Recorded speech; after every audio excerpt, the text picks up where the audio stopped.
From LinkedIn News, I'm Leah Smart, host of Everyday Better, an award-winning podcast dedicated to personal development. Join me every week for captivating stories and research to find more fulfillment in your work and personal life. Listen to Everyday Better on the LinkedIn Podcast Network, Apple Podcasts, or wherever you get your podcasts.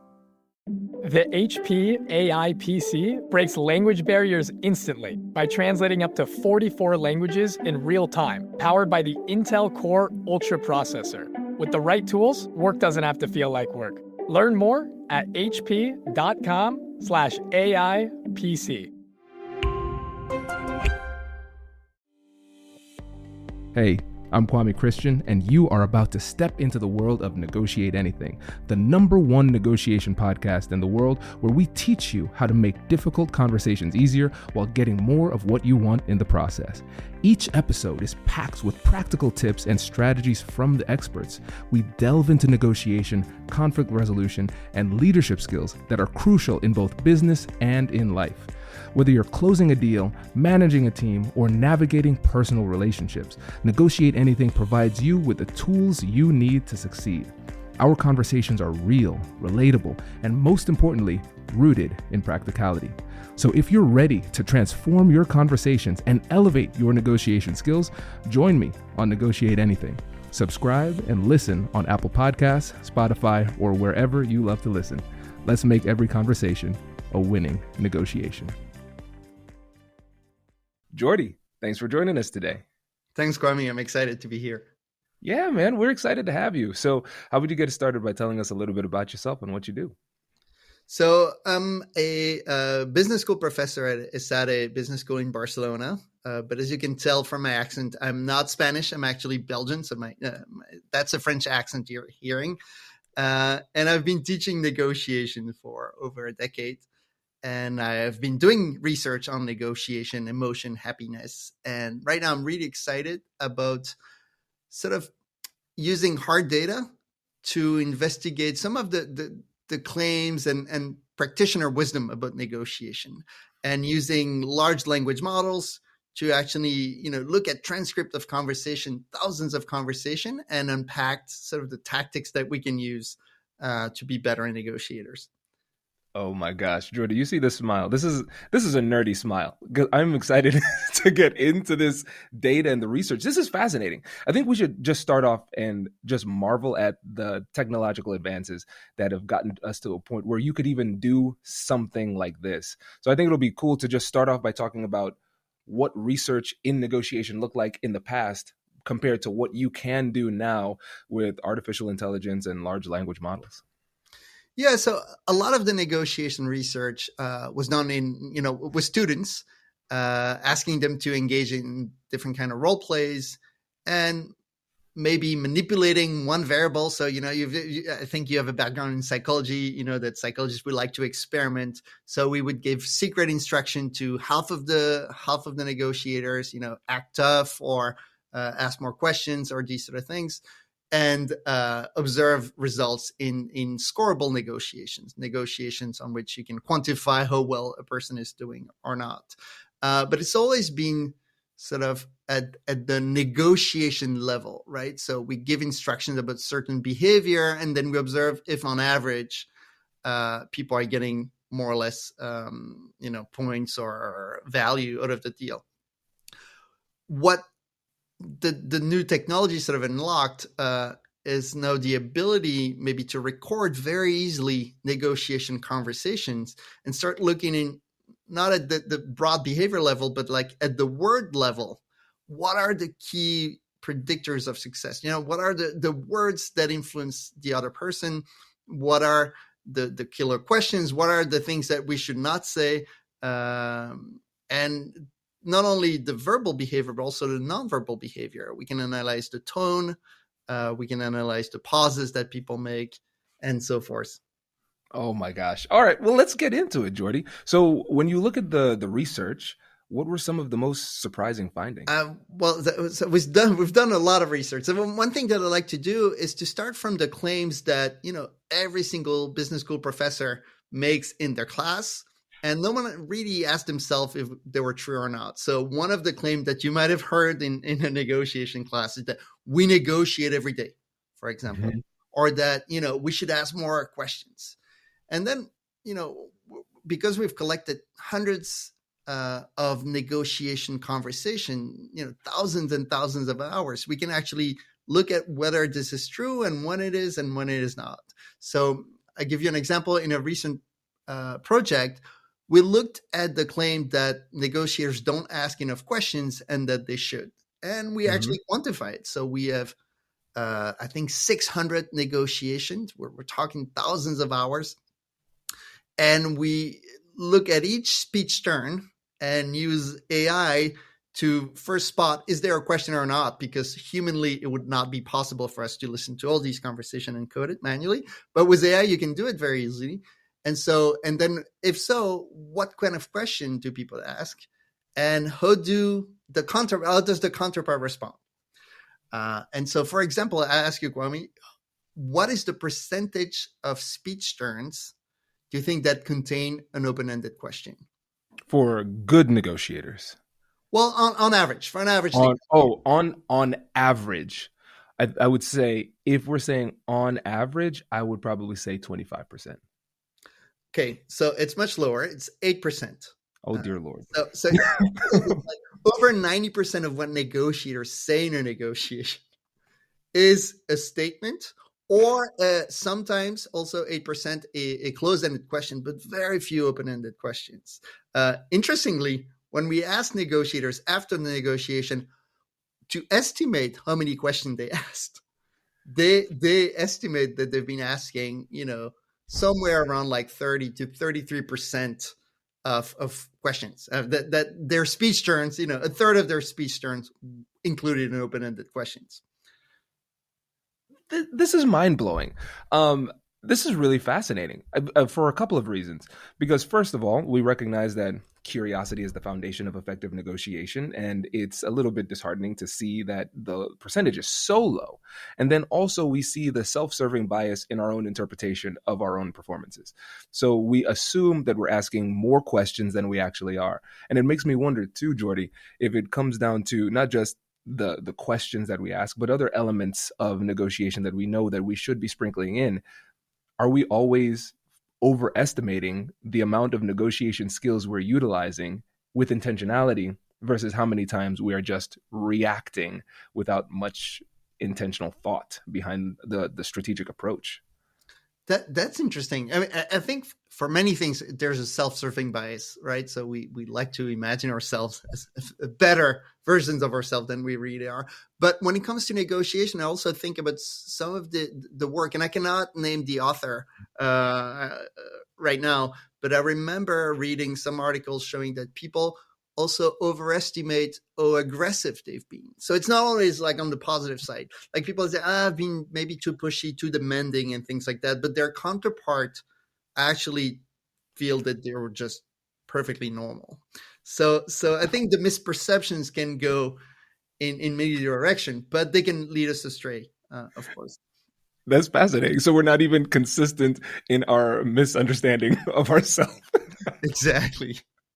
But you're putting the finger on something important, is that not only, of course, on average, people don't ask that many questions in negotiation, but if you look at the correlation between the number of questions that negotiator ask and their performance, really measured objectively by, the terms of the deal, we observe a very strong correlation between the two. So the more open-ended questions you ask, the better you do. And it doesn't seem, in the data at least that we have, that there's like an upper limit. So it's really the more the better. Oh, interesting. So there's no point of diminishing returns. It doesn't seem like it. No, maybe because of our sample. These are executives and business folks and business students. We don't have anyone who's asking like 70, 80% of questions, right? So the highest, sort of the most inquisitive negotiators in our samples ask roughly, 1/4 of their speech turn. Oh, that's very interesting. Okay, so what's really fun about this and just validating is that we've known this in negotiation, but now we know this with specificity. It's really cool when we can utilize new levels of technology and advancement to validate the work that's been done in the past, but also bring another level of precision as well, and self-awareness. Because now for me, when I'm going through these conversations, I'm going to say, okay, great. Well, Kwame, now you can be even more confident in your strategies, which is great. I don't need to try to do something completely different. Now I just have more faith in the fundamentals. And I think that's one of the things that separates novice negotiators from expert negotiators. The expert negotiators know the fundamentals and they stick to it until it works. The novice negotiators know the fundamentals, they try it, and then they feel some resistance and then they give up. So this is really cool from that perspective. And so now we know we should ask more questions. What are some of the things that you found that we should not be doing in our negotiations? Okay, so still on the question, and then I'll give you other example, but still on the question, for example, we found that there are instances where asking open-ended questions actually hurts the negotiator. I'll let you guess. What would you say? Asking not ask a question. Hello, my friends. Before we get back to today's episode, I want to ask you a question. Have you ever wondered how to elevate your team's negotiation game and how you can help the folks on your team have better, difficult conversations? At the American Negotiation Institute, we offer transformative keynotes and workshops tailored to empower professionals with top-tier negotiation and conflict resolution skills.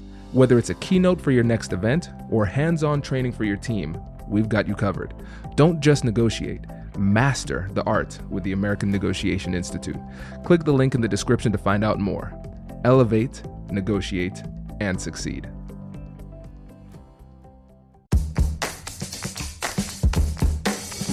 Hey you, I'm Andrew Seaman.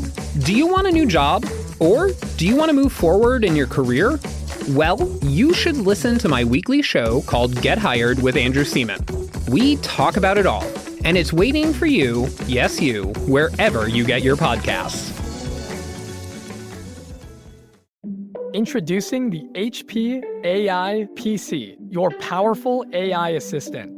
Easily search through personal files, gain valuable insights, and make smarter, more informed business decisions. Unlock the future of work today with the HP AI PC, powered by the Intel Core Ultra processor. With the right tools, work doesn't have to feel like work. Learn more at hp.com/AIPC.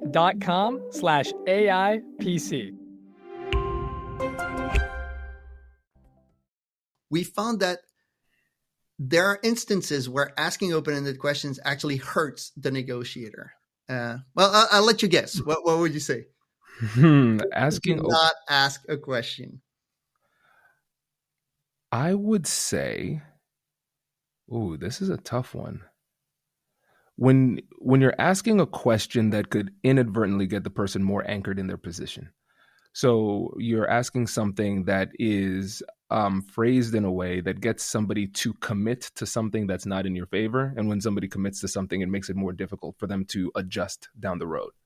Oh, that's a super interesting research idea. I have to test that. There you go. We haven't looked at that yet. One thing that we look, though, is that when you're making an offer, you should not ask a question. So we can look at the transcript and we can look at all the offers that are being made. And a big chunk of these offers come with, what do you say? What do you think? How does it sound? These sort of questions. And actually what we observe is that if people ask questions when they're making an offer, they tend to get a worse deal. And that is a statistically significant result. And we can even sort of back it up causally by doing experiments where we add a question to an offer or not. And we can see that the counter is tougher if there's a question. It just opens more room for negotiation, I guess. This is so cool. Okay, can you give us an example of where somebody might do this and it hurts them in a negotiation? So if I'm selling my service or if I'm selling, my phone, I just said, look, the price is $450 an hour. Period. Silence. Don't say, what do you think? That will lead the counterpart to negotiate a lot more. So that's one instance, for example, that sort of counterintuitively we thought, we found that questions were not helping. Another cool thing we found on questions were that not all the questions were created equal. So one thing you can do when you have so much data is to start looking at different types of questions, for example, using why versus what versus how. And then we can see if someone asks a why question, what does the answer of the counterpart look like? And does it look different than when someone asks a what question or a how question, for example? And what we found there is that, there's typically two motives in negotiation. You want to build rapport, but you also want to get information, strategic information. Why will get you more information? So when you ask a why question, why do you think so? People give you longer answers as a response, but the sentiment, the word that they use, tend to be more negative, and we can quantify that. If you ask a how question, answers are shorter, but the sentiment is a lot more positive, and what falls somewhat in between.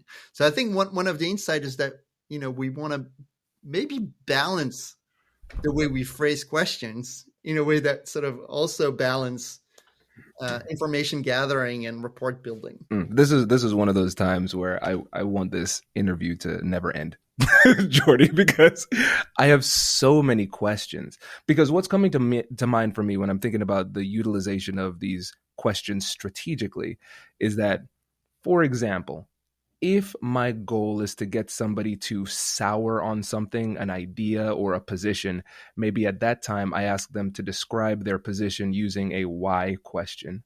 And then maybe if I just want pure information, but I want it to be more positive, I would ask a how question, because it would give me the quality of information, but it would not have the risk of tipping negative. Is that an example of how we could kind of use these questions strategically? Absolutely. A how question will give you, on average, a little bit less information, but people will feel better. And so, I would just try to strategically maybe sample different kinds of questions, not always why, and not always what falls in between. So, like, probably the safest option is to say, what do you think? Then why do you think so? Man, oh, that's great. That is great. And when you're doing this investigation, I know thus far we've talked about questions that are formulated in the traditional sense that have a question mark at the end. What about these more, I call them open-ended statements, where it's meant to gather information but not formulated as a question? Did we do any research on that? It's ongoing, so I don't have any exciting findings to share, but that's where we're going right now. So we're looking at things like, hey, tell me about this and this and this, or just simply, saying like, it sounds like you have something on your mind. These sort of non-question sort of inquiry that's how we call them. But yes.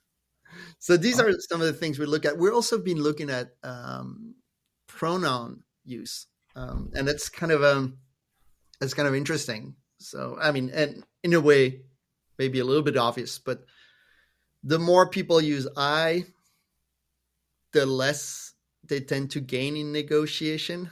The use of you tends to be, a winner there. The use of we as well, but I, probably not.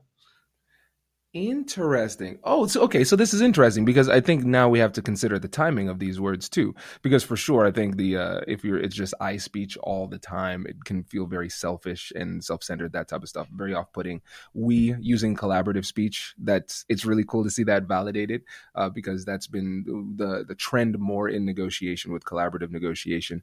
Now, when it comes to you, and tell me if I'm off on this too, because there are some times where in a heated negotiation, if the person's more emotional, you can sound accusatory. So how do we balance that?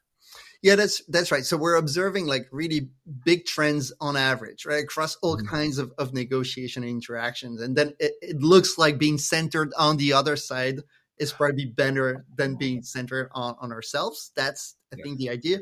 But for example, in conflict, you're right? Then if I want to express my emotions, I'm much better off saying like, I feel frustrated right now, than saying like, this is frustrating, or you're frustrating. So, so absolutely. Right. So take it with a grain of salt. These are big trends, And the way I interpret them is like, we should be focusing on the other person. So these are some of the findings.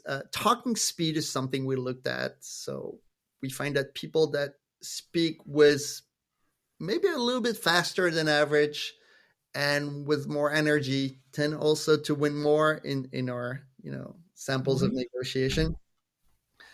That was quite interesting. And there was one behavior. I'll let you guess which one.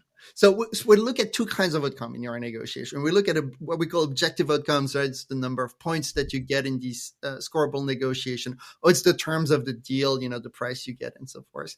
And we also look at relational outcome. That is, we survey the counterpart afterwards. And we say, like, how much you want to negotiate with that person again, right? How do you feel about that person? So there's one factor in the many, many dimensions of communication that we analyze that is the biggest killer of willingness to negotiate with the person again. The conversation behavior. Interrupting. Absolutely. That is almost the only negative predictor of liking is the number of times you're being interrupted. Absolutely. And again, it's practitioners' wisdom, but it's kind of cool to see it, with big data, because sometimes some of the wisdom doesn't fully replicate. So. Yeah. And I think for me, Jordi, what's fascinating about this is the fact that we are dealing with sample sizes that we've never been able to work with in the past. And this is an assumption I need you to clarify too. I'm assuming that we're analyzing conversations that are like cross-cultural. So we're not just talking about folks in one country, are we? Or do we sprinkle in some other like diversity into the data set?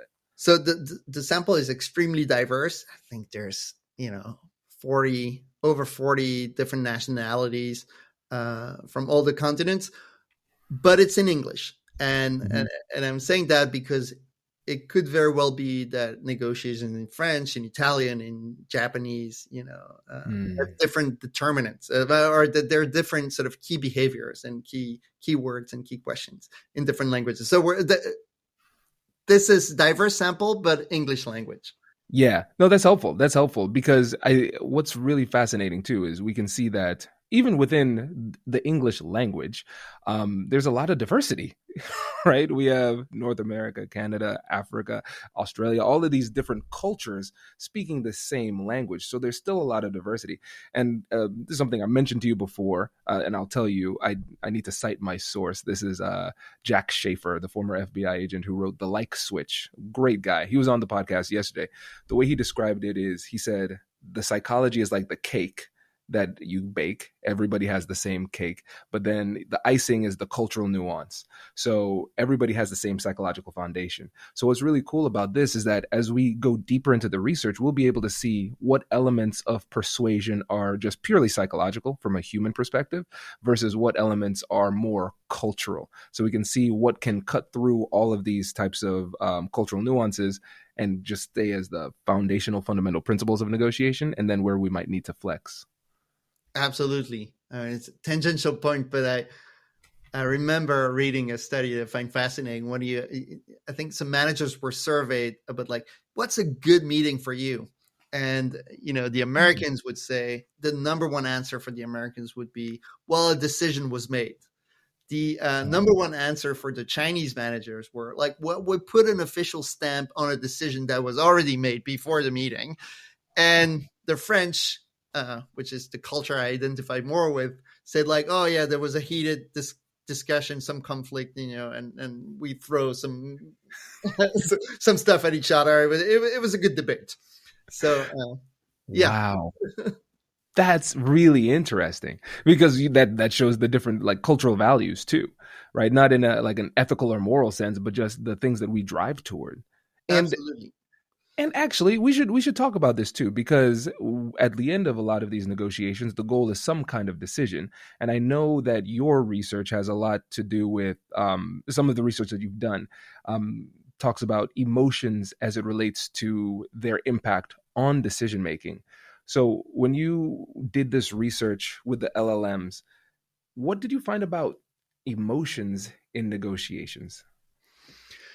So that not that much, and that was kind of a surprise for us. So okay, so what we did is that we looked at nonverbal display of emotion, which might not be exactly the emotion that you feel, right? But we're looking at like when people frown, when they smile, and things like that.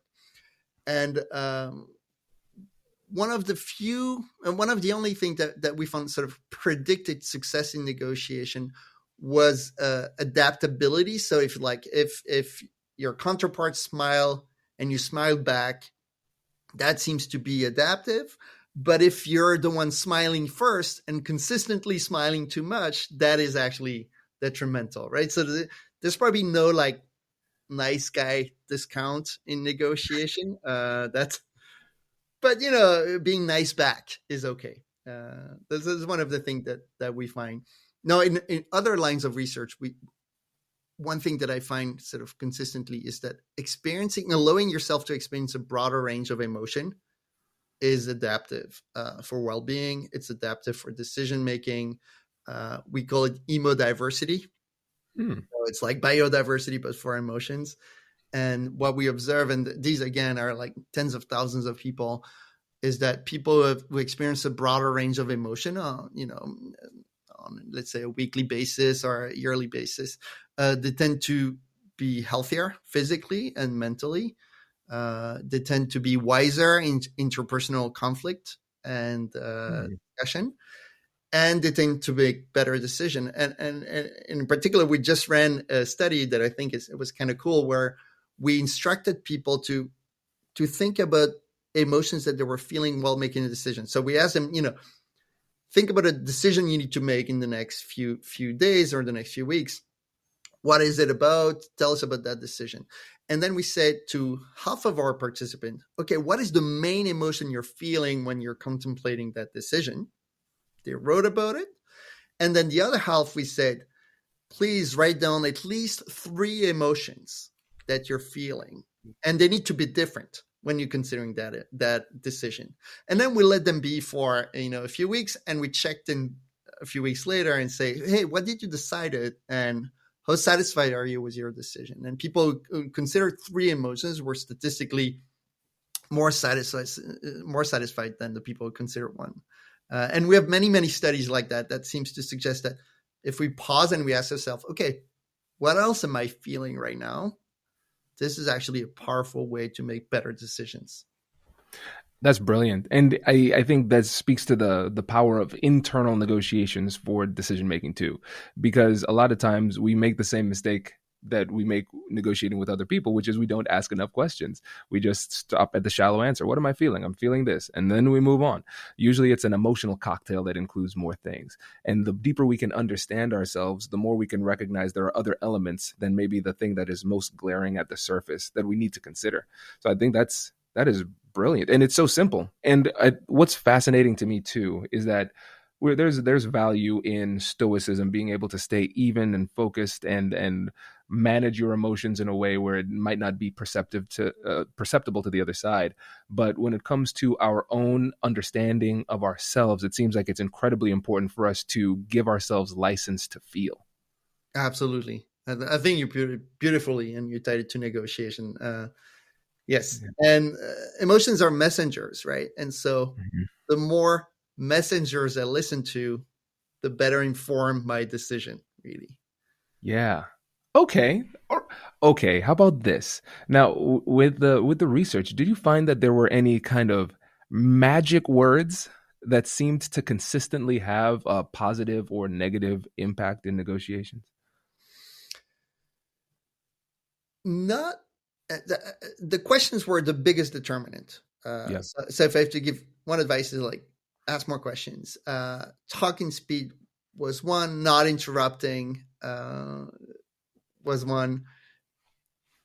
Magic words, not so much, but we're only scratching the surface. There's so many things that we can look at with this data set that, if you have me back on the show in a year, I'll have a lot more insights to. Yes, absolutely. Seriously, man. I'm this is fascinating to me because you said, my background's in psychology. I love this stuff. And there were times where I would I respected research, but I personally didn't want to do it. But I've got tons of questions that I want to be explored.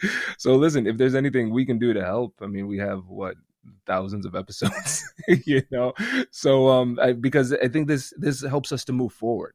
That's the beautiful thing about this, and it validates what we've known, but now we know with more specificity and more.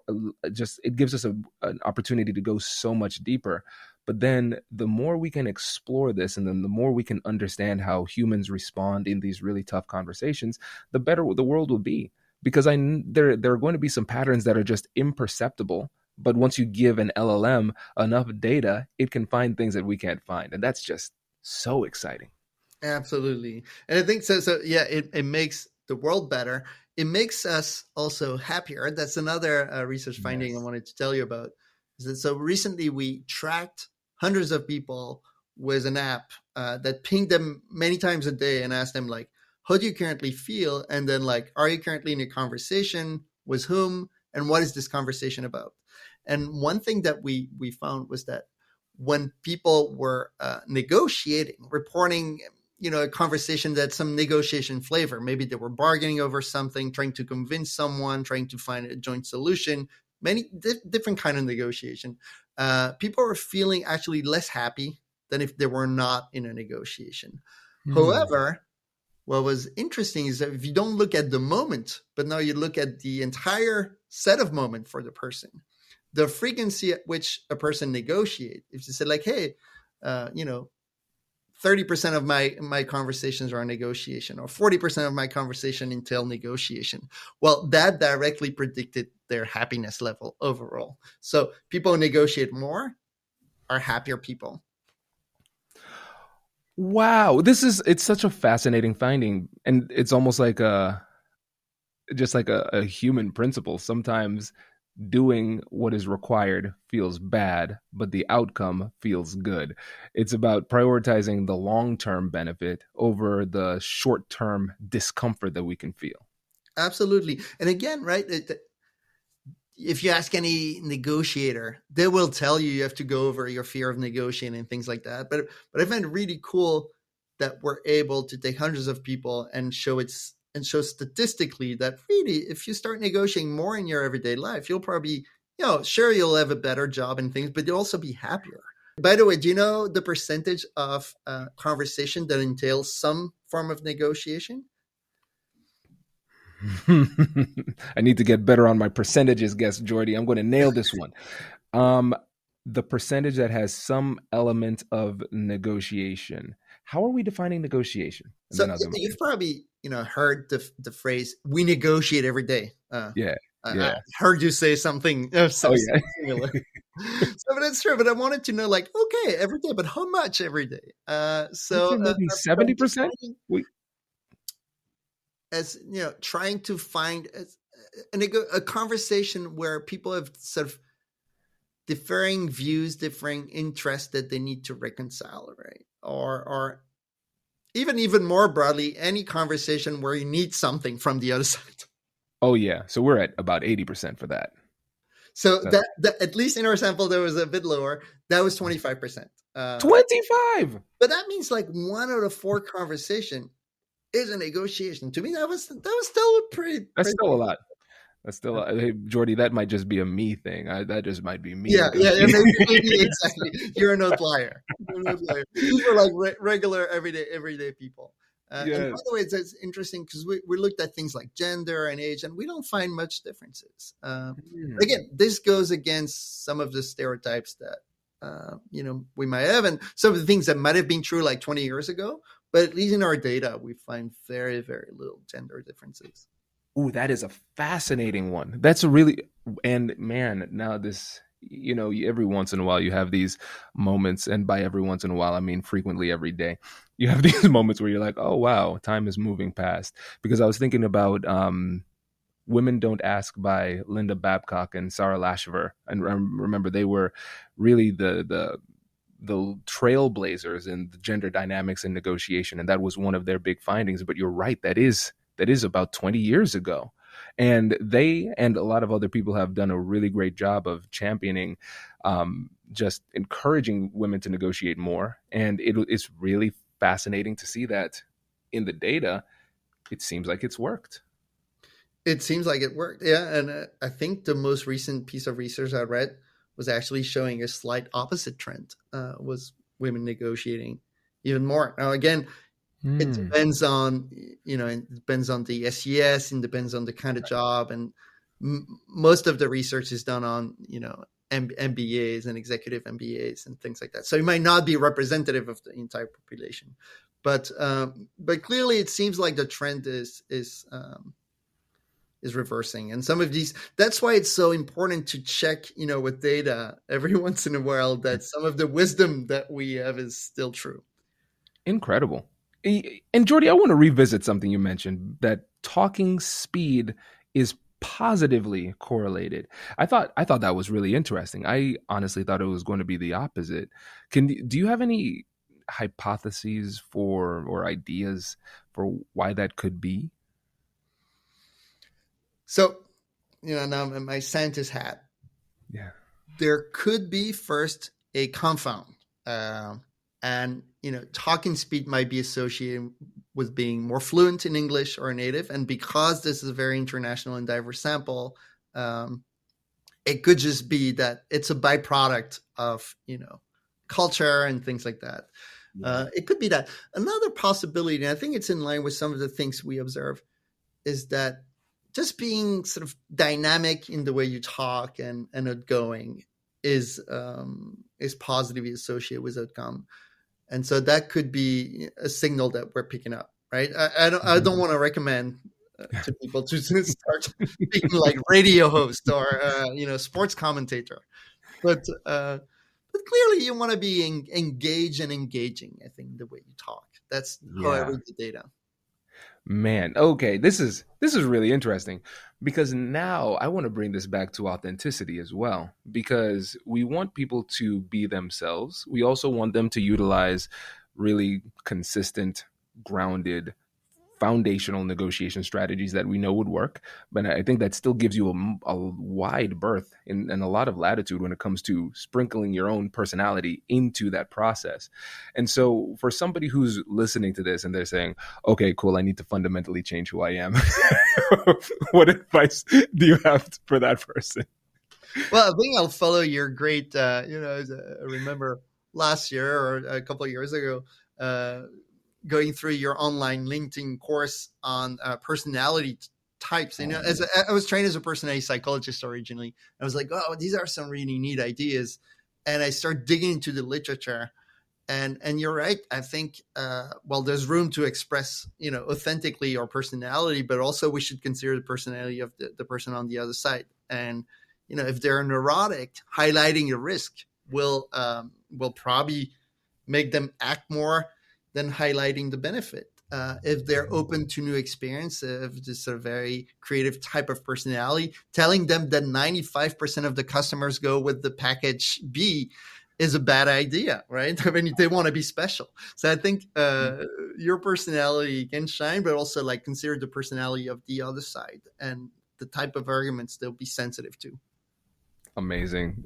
Okay. See, I need to land this plane because I was about to go on to a whole laundry list of questions. We'll just have to have you back, Jordi. This is great. But before we go, I want to make sure you get an opportunity to talk about the app that will be coming out too. Absolutely. So that research that I mentioned is based on, hundreds of negotiation, thousands of negotiation. And we wanted sort of to give the opportunity for people to check how many questions they ask, the kind of questions they ask, how many times they interrupt, how fast they talk, and all these things that we talked about. And so we've built an app that analyzes conversations. So basically, if people want to try it, it's free. The only thing is that we might use your data for some scientific publications. But the idea is that with a friend, you can download a role play case that we have on the app. And then we'll ask you to negotiate on Zoom to upload the recording of your negotiation. We don't keep the audio. We just, crunch the numbers. And we generate a 10-page report with all the nonverbal behaviors and some, sort of customized advice for people based on what they say and how they say it. So this is a win-win. Science wins, and as negotiators, we also win by having this really unique way to look at our own nonverbal behavior and words that we use. This is incredible. And I teach in the spring at the law school. So I'm going to make sure that my students do this. So, this will be good. Man, I appreciate it. Listeners, we will have links to the app in the description of the episode. And Jordi, before you go, I want to let you give you an opportunity to remind the listeners again about who you are, what you do, and how they can learn more about what it is that you're doing as it relates to research and negotiation. All right. So my name is Jordi Quoidbach. I'm a negotiation professor at the Saïd Business School, Barcelona, originally Belgian. I'm a psychologist. And I like to use big data to sort of look at the behaviors that can give us a head in negotiation. So if people want to learn more, they can check out my website. So my last name is complicated. It's called Quoidbach, Quoidbach.org, and check out my research paper. And if they want to contribute to some of the research we're doing, we're always looking for volunteers. Congratulations! You've just joined an elite club. By listening to a full episode, you're now officially on the Negotiate Anything team. So welcome aboard. What most team members do is they subscribe to the podcast because that allows them to automatically get the latest episodes of the show. The best things in life lie on the other side of difficult conversations. Keep learning, keep practicing, and keep getting better. Your relationships will improve, your career will soar, and you'll have the confidence you need to get the most out of these crucial conversations. Again, thank you for joining the team. We're excited to have you, and I will see you in the next episode. I'll catch you later.